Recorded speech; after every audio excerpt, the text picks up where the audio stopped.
Good morning, fellows. Morning. Good morning. Good morning. We fighter pilots. Spitti 6. I. Syöksykierre väistö. Kohti. Yläkautta veto. Ja sit Immelman oppia perään. Spitti 6.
It was so beautiful again.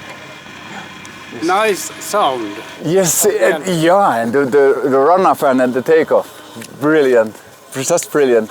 As I said, this is a beautiful airplane. Yeah, it is so beautiful, and they asked me, Henna asked me that, why this is so beautiful, and I tried to explain it, but it's so perfect. So yes. Messerschmitt is it's a shape. Yeah, it's a shape, and Messerschmitt is effective, and yes. Mustang is effective, but this is pure beauty when this flies.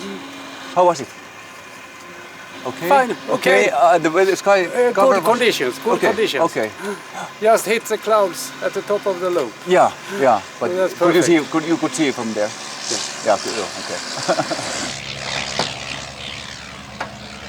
How did you start flying? You had this. You saw this Wakefield model there. Yes, when I was when you were how old? Young boy. Young boy. I had many books and magazines. I read about the Wakefield models and the competitions in England and everywhere. And I like to see here in Finland that you have still are building those models. Then I saw a Focke-Wulf Stieglitz sometime in 1953, I think, and I thought, it was a biplane, 2 wings. What's that? Yeah. I became very interested. Yeah. On summer vacation, when I was in Gothenburg, I started to work on Torslanda Airport. Okay. As an aircraft engineer, mechanic, apprentice. I did that for a couple of years after the school also. Yeah. Then I joined the Air Force and you were 18 approximately. Became a military pilot. Okay. Flown Lansen, Saab Lansen and Saab Draken. Then I became an instructor. Okay. At Air Force Base at Ljungbyhed. Okay. And I also bought my Tiger Moth. Biplane. Biplane. And the story of the Tiger Moth goes so that the Tiger Moths were used to teach pilots who will fly Spitfire, isn't it so? That's correct. Yeah. And you can bring a lot of the experience from the Tiger Moths with you into the Spitfire, because it's the same feeling when you land it and you steer it on the ground. It's you must keep it straight forward and. But the Spitfire, you don't see anything in front of you when you have put the tail down. But the Tiger Moth, you see a little more. Okay, that's why it's about the same. Yeah. Then you were stayed in the Flygvapnet, Swedish Air Force. Yes, I stayed there as long as I could. Retired. I did a lot of display flying with the Tiger Moth and Scottish Aviation, Trainer Bulldog. And then you retired, and when did I didn't retire. You didn't? No, you just quit it in the Air Force. I'm still at Ljungbyhed as a flight instructor, but now on the commercial pilot Lund University. And when did Mr. Biltema, what is his name? Sten-Åke. And he called you and asked you to fly the Spitfire? Yes, it's very interesting. Yes, no, it was Bertil Gerhard. Okay. He was my colleague at the colleague. Air Force Base, and he was flying for Kuppilatiimaa before, and then he asked me when I bought another Spitfire. Yeah. What are you saying about flying the Spitfire? I asked him. Yeah. He was talking about a lot of other things, and he said, I have something I must ask you and take up with you. He said, I thought I had done something wrong or something. But he said, what do you think about flying the Spitfire? So I was a little surprised. Okay. Do you like to sit there? Yeah, you can see I wouldn't come away. Oi. The gear is hydraulic, but the flap is pneumatic. Okay. And it has just two positions. It's up or down. Okay.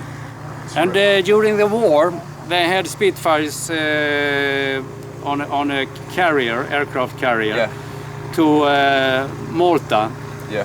And then they had to take off from the carriers because it was blocked around. The Germans had cut Malta off, and they put a wooden piece of wood between the wing and the flap. Yeah. To just have it about 10-15 degrees for taking I off see. from the carriers. And then when they came up, they selected flaps down and the wooden pieces dropped down, and all of the Spitfires taking off came through to Malta.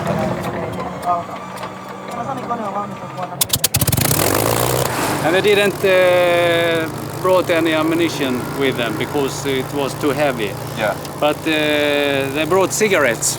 It doesn't sound so good, but it strengthens the morale on the forces, for the forces in Malta when they got something, and the cigarettes was very light, so it didn't weigh anything. So they put that in instead of ammunition. Yeah.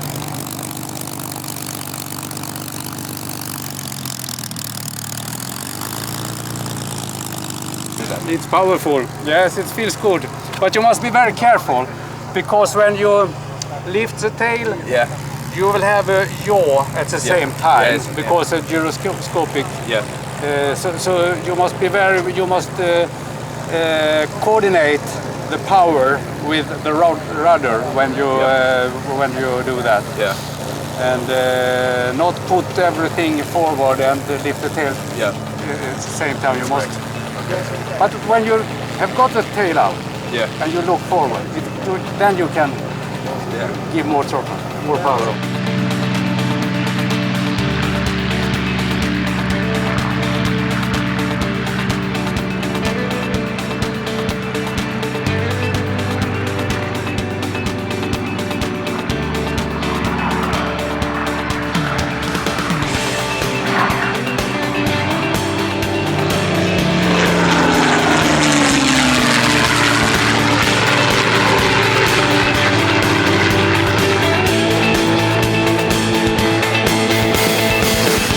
Cederqvist ilmaveivi, vai nyt Ruotsin ilmaveivi. Mutta silti Suomi voitti jääkiekossa Ruotsin 6-1, vaikka Pär lentääkin tuolla. Muistakaa se.